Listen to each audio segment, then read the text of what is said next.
Hello dear students, welcome to PP's Commerce Guide, Class 12 Semester 4 এর আরো একটা important video cash flow statement. তার একটা ভিডিও আমি তোমাদের সঙ্গে শেয়ার করতে চাইছি। আজকে যে টপিকটা হচ্ছে সেটা হচ্ছে ইনভেস্টিং অ্যাক্টিভিটিস। আমাদের এক্সাম্পলে যদি ইনভেস্টিং অ্যাক্টিভিটিস থেকে ক্যাশ ফ্লো ক্যালকুলেট করতে বলে তাহলে সেটা আমরা কিভাবে ক্যালকুলেট করব সেটা আমরা কিন্তু এই ভিডিওতে তোমাদেরকে কিন্তু শেখানোর চেষ্টা করব। তো সবার প্রথম যেটা আমরা করছি, ফার্স্ট যে প্রশ্নটা, এই প্রশ্নগুলো সবকটাই কিন্তু আমাদের বাসুয়ান দত্ত যে বুকসটা রয়েছে সেই বাসুয়ান দত্ত বুকস থেকেই নেওয়া হয়েছে।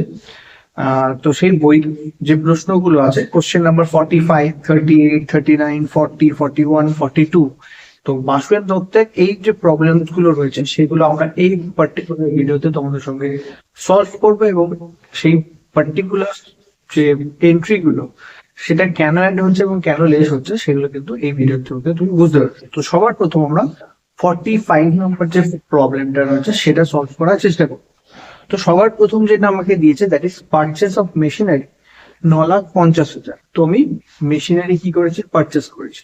তো মেশিনারি পারচেস করলে বিজনেস থেকে কি হয়, ক্যাশ আউটফ্লো হয়। দ্যাট মিনস বিজনেস থেকে ক্যাশ কিন্তু বেরিয়ে যাচ্ছে, ঠিক আছে। তো বিজনেস থেকে যদি ক্যাশ বেরিয়ে যায় তাহলে সেটা আমরা কি করি, ন্যাচারালি লেস করি। এবার আর একটা জিনিস বলে দিই, ইনভেস্টিং অ্যাক্টিভিটিস মিনস কোম্পানি, যে কোম্পানির কাছে কিছু ফান্ড আছে, দ্যাট মিনস কিছু ক্যাপিটাল আছে, সেই ক্যাপিটালটা কোম্পানি কিভাবে ইউটিলাইজ করে, দ্যাট মিনস কোন কোন মেশিনারি কিনছে, ল্যান্ড কিনছে বা বিল্ডিং কিনছে বা কোনো ইনভেস্টিং অ্যাক্টিভিটি মানে কোনো ইনভেস্টমেন্ট পারচেস করছে, তো কোন জায়গায় কোম্পানি যে ক্যাপিটালটা ইউটিলাইজ করছে সেইটাকে বলা হয় ইনভেস্টিং, ঠিক আছে। তো এখানে প্রথম যেটা হয়েছে দ্যাট ইজ মেশিনারি পারচেস করেছে। তো মেশিনারি পারচেস করেছে দ্যাট মিনস কোম্পানি থেকে ক্যাশ কি হয়েছে, আউটফ্লো হয়ে গেছে, বেরিয়ে গেছে। যদি ক্যাশ বেরিয়ে যায় তাহলে সেটা তোমরা কি করবে, লেস করবে। লেস পারচেস অফ মেশিনারি, এখানে কত না 9,50,000। ওকে, তো 9,50,000 মেশিন চলে গেছে। নেক্সট বলছে সেল অফ মেশিনারি 1,40,000। একটা মেশিনারি কি হয়েছে, সেল হচ্ছে। সেল হলে কি হয় না, আমি যদি মেশিনারি সেল করে দিই তাহলে বিজনেসের মধ্যে ক্যাশ চলে আসবে। দ্যাট মিনস আমি সেল করলে আমার কাছে টাকা আসবে। যদি টাকা আসে তাহলে সেটা তোমরা কি করবে, অ্যাড করবে। তো এখানে লিখবে sale of machinery, sale of machinery 1,40,000। Okay, next goodwill purchased. Goodwill purchase করা হয়েছে যেটি 4,60,000। কোম্পানি কি করেছে, গুডউইল পারচেস করেছে। তো তোমাদের মনে হয় যে গুডউইল যেটা এখানে বেসিক্যালি যেটা কেনা হচ্ছে, তো কোম্পানি কিন্তু গুডউইল কিন্তু পারচেস করতে পারে। কিরকম ভাবে হয় এটা, ধরে নেওয়া যাক দুটো কি আছে, কোম্পানি আছে বা দুটো বিজনেস আছে, এ আর বি। তো এ কোম্পানি যদি বি কোম্পানিকে কিনে নেয় এবং কিছু এক্সট্রা টাকা দিয়ে কেনে, তখন ওই এক্সট্রা টাকাটাকে বলা হয় গুডউইল। ধরে নেওয়া বি কোম্পানি যেটা রয়েছে সেই বি কোম্পানির ভ্যালু হচ্ছে 1,00,000 টাকা, কিন্তু বি কে যখন আমি পারচেস করছি তখন তাকে 1.5 লাখ টাকা দিচ্ছি। বি এর ওনারকে কত টাকা দিচ্ছি, 1.5 লাখ টাকা। কিন্তু বি কোম্পানির ভ্যালুয়েশন কত, 1,00,000 টাকা, কিন্তু তাকে দিলাম কত, 1.5 লাখ টাকা। এইখানে 50,000 এক্সট্রা পে হচ্ছে, সেটাকে বলা হয় গুডউইল। এই যে এক্সট্রা পে করছে সেটা কিসের জন্য পে করছে না, গুডউইল এর জন্য পে করছে। তো এখানেও কোম্পানি কি করেছে, গুডউইল পারচেস করেছে। তো কিছু যদি পারচেস করি বিজনেস থেকে কি হয়ে যায়, ক্যাশ বেরিয়ে যায়। তো এটা আমরা কি করবো, লেস করবো। তো লেস গুডউইল পারচেস 4,60,000। ওকে, নেক্সট আমাকে দিয়েছে ইনভেস্টমেন্ট পারচেসড, আর একটা আছে ইনভেস্টমেন্ট সোল্ড। তো ইনভেস্টমেন্ট পারচেস হচ্ছে 6,20,000। তো ইনভেস্টমেন্ট যদি আমি পারচেস করি তাহলে কি হবে, পকেট থেকে টাকা চলে যাবে। তাহলে এটা কি করবো, লেস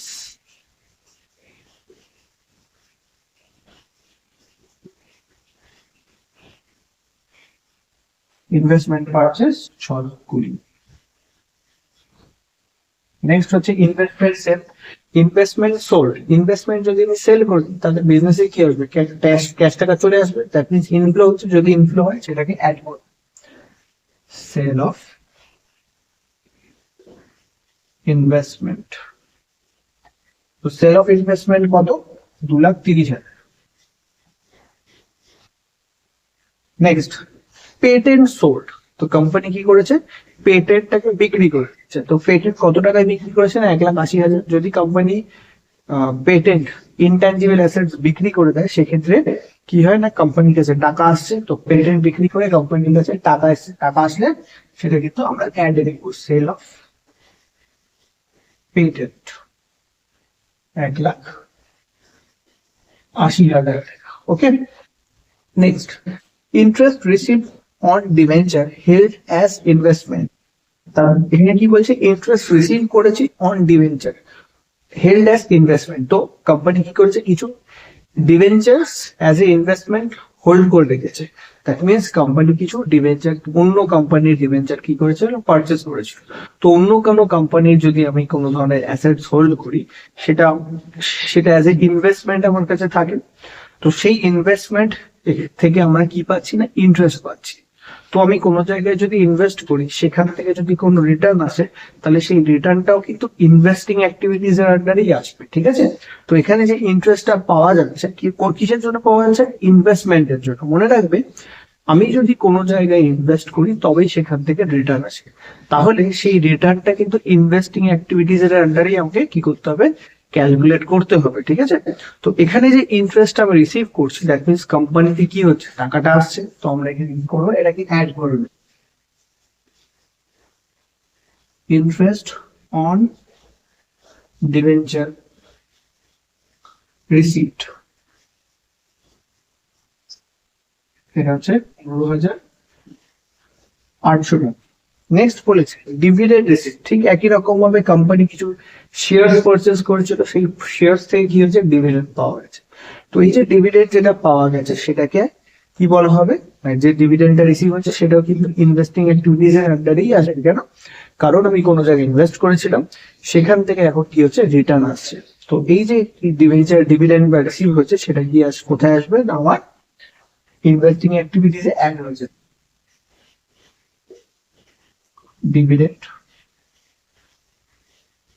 রিসিপ্ট কত, 24,600। Next, a piece of building was purchased as investment out of surplus. It was let out and rent received 65,000. তো একটা বিল্ডিং কি করা হয়েছিল, পারচেস করা হয়েছিল, কিসে না, অ্যাজ এ ইনভেস্টমেন্ট। তো একটা বিল্ডিং আমি পারচেস করছি, তো বিল্ডিং আমার কাছে কি একটা ফিক্সড অ্যাসেটস বা অ্যাজ এ ইনভেস্টমেন্ট ধরা হয়। সেইখান থেকে কি করা হচ্ছে না, 65,000 রেন্ট আমি রিসিভ করছি। তো একটা ইনভেস্টমেন্ট করেছি, সেখান থেকে আমি কি পাচ্ছি, রেন্ট পাচ্ছি। তো যে রেন্টটা পাওয়া যাচ্ছে, সেটা কিন্তু ইনভেস্টিং অ্যাক্টিভিটিজ এর আন্ডারেই আসবে, এবং সেটা কি হবে, অ্যাড হয়ে যাবে। এটা আমরা কি করব, অ্যাড করব। তো এখানে লেখো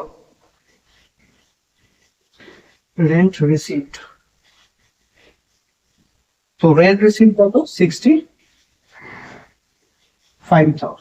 ওকে, তো এইগুলো তোমরা যোগ করে দেবে, এইটা মাইনাস করে দেবে। তো মাইনাস করে দিলে তোমাদের আলটিমেটলি কি আসবে, একটা ব্যালেন্স পেয়ে যাবে। সেই ব্যালেন্সটাই হচ্ছে তোমাদের cash flow from investing activities. ঠিক আছে, যদি এই ব্যালেন্সটা পজিটিভ আসে, সেই ব্যালেন্সটাকে তোমরা বলবে, যদি পজিটিভ ব্যালেন্স এখানে আসে, সেই পজিটিভ ব্যালেন্সটাকে বলবে ইনফ্লো।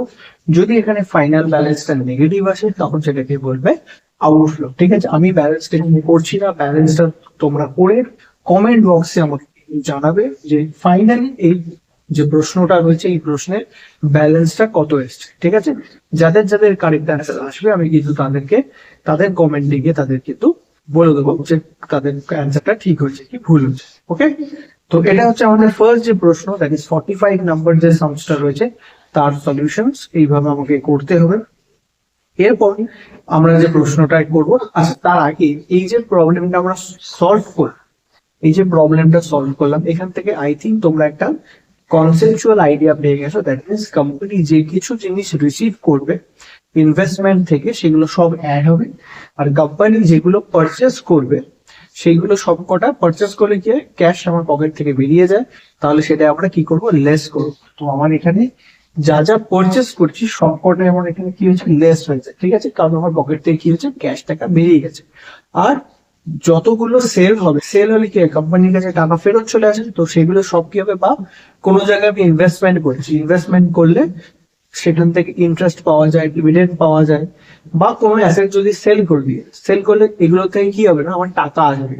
যে কোনো জিনিসে যদি টাকা আসে সেগুলো সবকটাই আমার এখানে কি হবে, অ্যাড হবে। ওকে, তার মানে সিম্পল জিনিস, যদি আমরা ইনভেস্টিং অ্যাক্টিভিটিস মানে কোনটা, যেই ইনভেস্টমেন্ট থেকে আমি কোনো কিছু রিসিভ করব বা কোনো ইনভেস্টমেন্ট সেল করলে আমার কাছে যদি টাকা আসে সেগুলো সব অ্যাড হবে। এবং আমি যদি কোনো পারচেস করি, কোনো ইনভেস্টমেন্ট বা কোনো অ্যাসেটস পারচেস করি, তাহলে আমার পকেট থেকে বা বিজনেসের পকেট থেকে কিন্তু টাকা বেরিয়ে যাবে।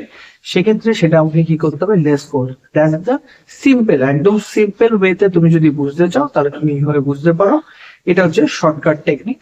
যা আমার কাছে আসবে সেটা অ্যাড হবে, যা আমার পকেট থেকে বেরিয়ে যাবে সেটা আমরা লেস করে দেবো। তো এটা হচ্ছে 45 নম্বর সামস যেটা ছিল, সেটা সলিউশনস। ঠিক আছে, সলিউশন তো তোমরা করে আমাকে কমেন্ট বক্সে জানাবে। Thank you.